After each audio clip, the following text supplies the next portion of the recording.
Good morning for another 15 minutes. From my left, just to mix it up, because today is day 333, triple threes. Robert Mihica, Budget Director, Melissa DeRosa, Secretary to the Governor. To my right, Dr. Howard Zucker and Mr. Gareth Rhodes. Happy Wednesday, middle of the week. We're going to get past hump day today. Overall statewide positivity, 5.44. Statewide deaths, 170. They are in our thoughts and prayers. Hospitalizations down 60. Good news. ICU plus 14. Intubations plus 21. Across the state, percent hospitalized. North Country, 0.02. Finger Lakes, 0.5. Long Island, 0.5. Mid-Hudson, 0.5. New York City, 0.04. Positivity, Long Island, 6.8. Long Island, Long Island, Long Island. All the numbers are down across the state, so then we focus on who's highest, obviously. In New York City, it's the Bronx, 6.9%, which is significantly higher than surrounding counties, and it has been higher for a number of weeks now. So that's of concern to us. I'm going to mention it in a moment.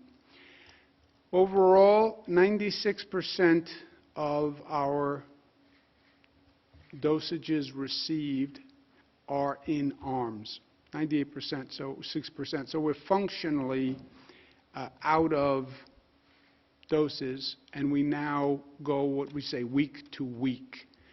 The next week's allocation is coming in today, tomorrow, the next day. It's delivered by the federal government across the state. But we are now going week to week, waiting for the allocation from the federal government. And I have more to say about that in a moment. It has been very difficult to plan up until now because we don't know what we're going to get next week in allocation. So literally, you have to wait to find out what you're going to get from the federal government, what number of doses, and then plan the distribution. And that's very start and stop from week to week. We were getting 300,000, then we went down to 250,000 per week. After we were told we were actually going to be getting more. President Biden made an announcement yesterday that is very, very helpful in this regard, that we're going to get 16% more allocation, so 250,000 per week, up 16%. And frankly, just as important, that's going to be the allocation for the next 3 weeks. So now at least we can come up with a 3-week plan. That doesn't sound great, but it's better than going from week to week. This was one of the announcements that President Biden made yesterday, and that is very helpful. The federal long-term care facility plan runs as a separate plan. That is a federal plan where we were vaccinating people in nursing homes. Federal government uses pharmacies to run that program. All nursing home residents have been offered a vaccine. 72% have been vaccinated. So 100% have been offered. 72% have been accepted the vaccine. Some people don't want to receive the vaccine. We're seeing that all across all subgroups. In nursing homes, that number is 28%. Some may change their mind. Some may not have been ready yet. Some may say, I want to watch other people go first, but that's 72%. The staff in nursing homes are being vaccinated in tranches, 1/3, 1/3, 1/3. The federal thinking was they didn't want to vaccinate all the staff just in case there was a reaction to the vaccine, so they're doing 1/3, 1/3, 1/3. 44% have been vaccinated. They'll all be finished or offered by February 7th. This is the vaccinations to date by the long-term care facilities, and you see there's a variance across the state, but all have been offered, and 72% is the overall norm. Some areas have taken a higher percentage, some have taken a lower percentage. Little context where we are, because things are changing, as they've always been changing for 333 days. If we go back to day 277, which I don't remember, but let's call it December 2nd, what we said on December 2nd was we were coming into the holiday season, and we expected to see an increase through the holiday season, because the holiday season brought more socialization, more groups, more spread. How high would the spike go was dependent on what people did and how they acted, and we cautioned every day, be careful, masks, celebrate smart. That's what we were saying, and we then started the holiday season. Starts at Thanksgiving, goes through really until New Year's. And we said, don't be a turkey, or I said, don't be a turkey on Thanksgiving, playing into Thanksgiving, turkey. Be smart about it. At that time, Dr. Fauci said there could be a surge on a surge, if you remember. We came up with a plan for the winter, for that holiday season, and we adjusted the valve on economic activity, expecting a surge. We said we were going to get ready for hospital surge and flex, because the nightmare is always the hospitals get overwhelmed. Microcluster strategy, target areas of growth, and cautioning about small gatherings, family gatherings. You think you're safe, I'm only with family, but that can be quite illusory. There was a spike, and it went from 2.9% to 12%. That was the positivity rate of growth over those 37 days. We said hospitalizations would increase, went from 2,800 to 10,500. So there was a dramatic holiday spike. We went up that high, but we did not overwhelm the hospitals for a number of reasons. What our Surge and Flex plan did was it increased capacity of hospitals roughly 50%. So we grew our hospital system. But we saw states and we saw countries where the hospital system became overwhelmed. If you did not manage your hospital system and you allow just individual hospitals to operate, you would have overwhelmed this hospital system. You look at those numbers, 10,500, you would have seen individual hospitals overwhelmed, which, by the way, is what happened in the spring, if you remember, with Elmhurst Hospital. So that did not happen, and congratulations to the hospital administrators who literally never operated this way before, and they did a great job. But that was a statewide phenomenon all across the state. Remember, the red line for hospital capacity is 15% availability. If any hospital gets to a point where they're under 15% availability, then we would go to a red zone, close down. Availability meaning beds and staff, beds and staff. What hospitals will tell you is they always have enough beds because we increased it 50%.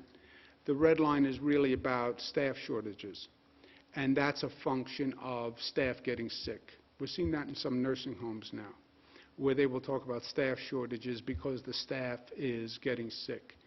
But hospital capacity today, we are in a good place all across the state. North Country is probably the highest at 51% capacity, Southern Tier 43. Long Island, Capital Region, Mohawk Valley would be at 24, 29, but all obviously better than 15%, which is the red line. So I think at this point it's safe to say the holiday surge was anticipated. The holiday surge did happen, but the holiday surge is over. If you look at the numbers over the past week, you see positivity on the decline. Our high point was 7.9. We're down to 5.6. You see the hospitalization rate on the decline. First, the increase slows. We've even had some negative days. Every curve in every region, this is not just scribbling of a fourth grader, different curves in different regions, but every curve statewide is down. That's good news. We will then adjust the valves to those facts. This is not emotion, it's not anecdotal. Follow the facts, follow the science, and follow the numbers. The microcluster zones are down all across the state. You look at where they were. Erie County was 7.8, we're down to 5.1. Chemung was 7.9, down to 4.3. So these are dramatic. Onondaga, 8.8, down to 4.4. And that's true all across the board. Monroe was up to 10.5, down to 4.5 on the yellow zones. Oneida, 11, down to 5. So you see a drop in both the orange and the yellow zones. Turn the valve, and these are now existing orange zones and yellow zones. Given the progress they made, the restrictions are lifted in those zones. The remaining yellow zones, there are no orange zones remaining. The remaining yellow zones, 2 in the Bronx, 1 in Washington Heights, 1 in Queens, and 1 in Newburgh. Those are the only zones remaining. These yellow zones, the orange zones are lifted. New York City restaurants, I understand the situation on the restaurants. New York City obviously is in a different situation given the density, given crowding, and we're hyper cautious in New York City, but still following the data. We're going to be talking to all the health officials. We have been already. We'll be talking to them during this week. We'll be talking to the officials, elected officials. I'll be talking to the mayor. I'll be talking to the relevant local electeds and the restaurant community from a planning point of view. And by the end of the week, we'll have a plan on New York City restaurants. I fully understand how difficult it is that they are closed, not just for the restaurants, but all the people who are employed there. On the flip side is how fast this virus can take off. But we'll have a plan for the New York City restaurants by the end of the week. Good news, President Biden announced yesterday, we had an NGA, National Governors Association, call with the White House team, and then President Biden made a public statement. Coming up on Live at Noon, police say a truck plowing snow outside a hospital in Warren County hit and killed a nurse. We have an update. Also, there's a new report card out today on tobacco laws in New York State, and it's not pretty. And after dealing with that snow, we'll have to deal with the cold. Neil Estano has your forecast at noon.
WNYT Albany. News Channel 13 live at noon begins right now. Good afternoon, I'm Asa Stakel. The Capital Region is cleaning up this afternoon after getting some snow. We have some video. Beautiful. You recognize it from Thatcher Park in Albany County.